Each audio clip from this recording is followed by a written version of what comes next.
Bonjour à tous, c'est Skyview. Aujourd'hui, on se retrouve pour une vidéo matérielle sur la dernière caméra stabilisée de Jeep, l'Osmo Pocket, qui est sortie il y a environ une quinzaine de jours, et moi je l'ai reçu il y a environ une semaine.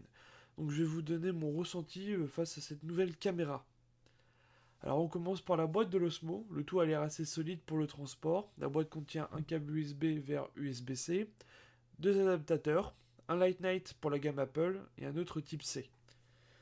Là, je vais faire ma première critique, car j'aurais aimé un adaptateur micro USB à la place du micro USB-C, mais bon, on peut pas tout avoir.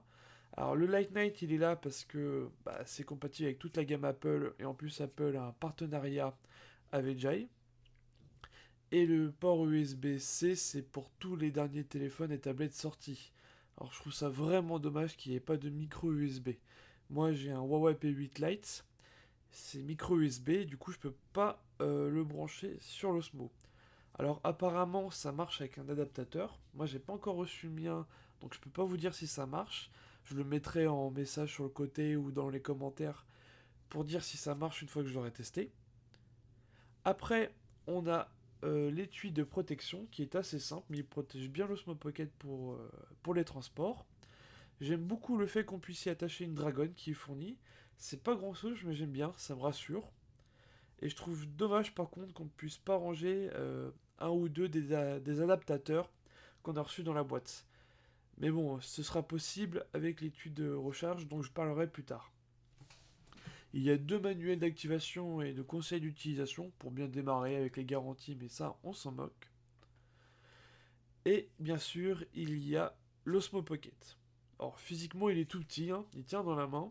Il a l'air assez solide, sauf peut-être pour la gimbal, où il faudra faire attention, et la caméra ressemble à celle du Mavic de Zoom.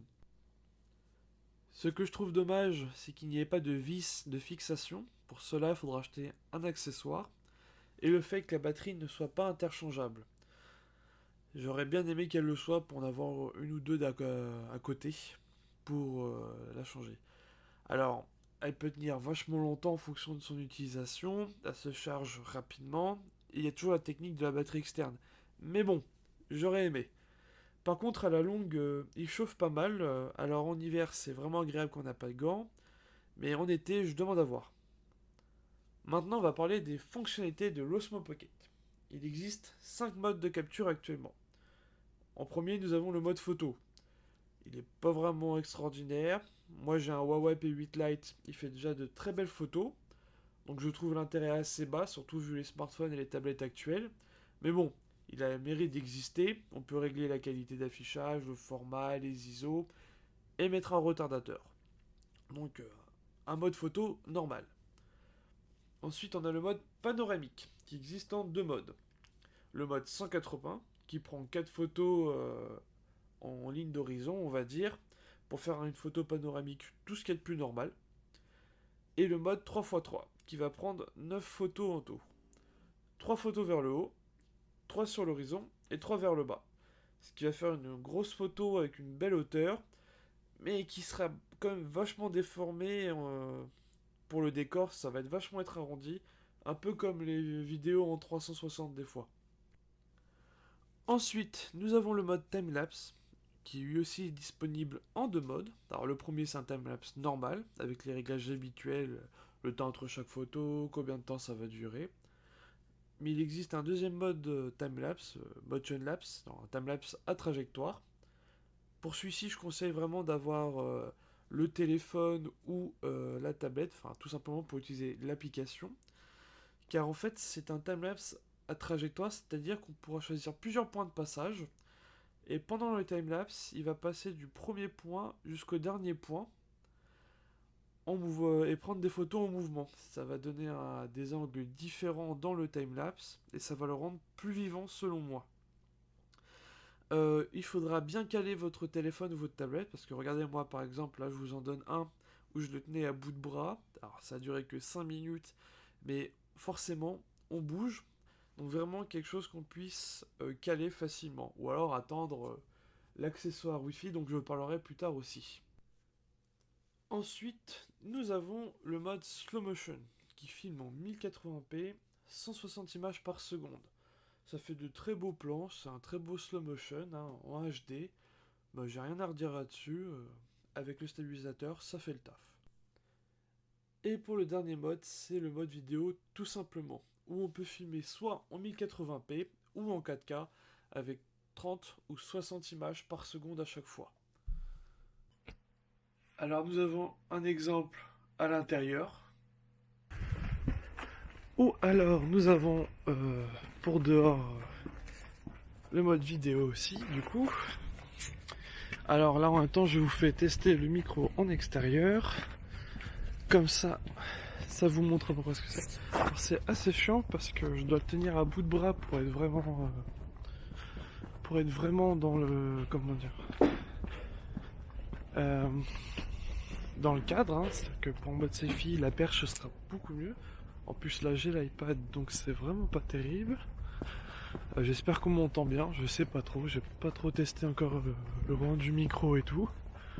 Alors je regardais un peu devant moi.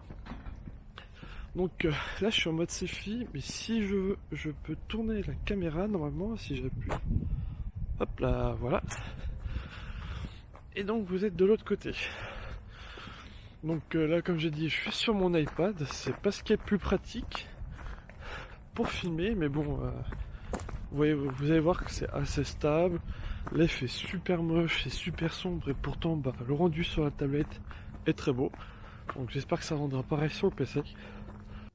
Pour la caméra, nous avons deux modes de comportement, soit sport, soit marche. C'est censé régler la sensibilité de la gimbal un peu pour quand on se déplace. Moi, j'ai pas vraiment vu de différence.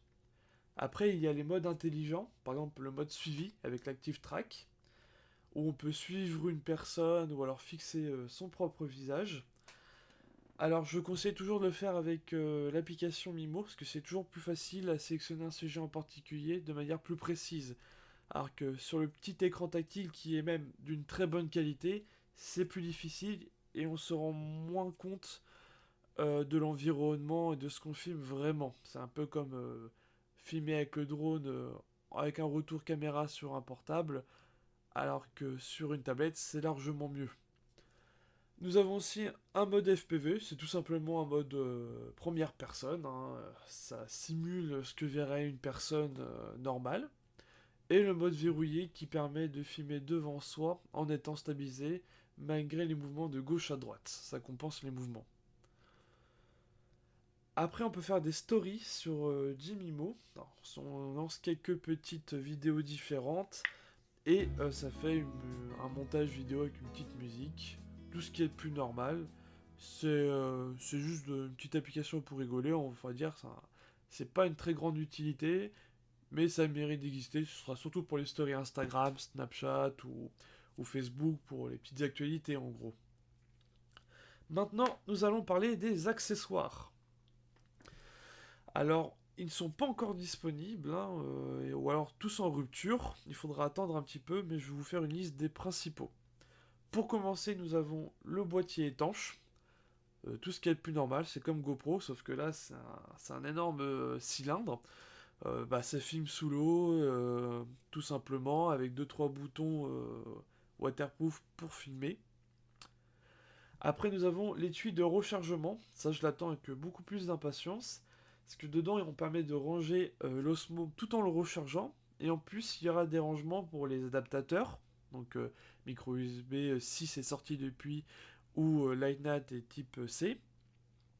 Des places pour des filtres, pour des cartes micro SD aussi. Donc franchement, ce sera la petite housse de rangement très pratique. On peut aussi avoir une roue de commande permettant de diriger la caméra dans tous ses axes possibles, et cela sans l'application. Ça peut être utile, mais moi je pense pas que je le prendrais. Une perche extensible type perche à selfie, avec les petits boutons de commande pareil sur la perche, avec un support à trépied pour les vis en dessous apparemment. Ça va être utile pour filmer des endroits un peu inaccessibles, un peu trop haut, ou derrière une barrière, des trucs comme ça. Ou tout simplement pour le mode selfie, pour apparaître plus clairement. Il y aura différents filtres, hein, ça c'est comme pour toutes les caméras, hein, je vais pas discuter là-dessus. Des supports accessoires pour fixer votre Osmo avec les outils type GoPro. Alors ça, j'aurais aimé qu'il soit fourni de base, mais bon, ils se font un peu plus d'argent dessus, je peux comprendre. Mais pour moi, c'est un oubli de la boîte de base. Et enfin, mon accessoire fétiche, celui que j'attends le plus, c'est un support ou un pied Wi-Fi. On va brancher sur la connectique de l'Osmo et qui va nous permettre de le contrôler à distance. Et ça, pour tout ce qui est plan stable, genre les timelapse ou les motion lapse, ça va être très pratique. Ou alors, si on veut faire des mises en scène et qu'on n'a pas d'assistant pour tenir la caméra ou qu'on veut vraiment que ce soit très stable.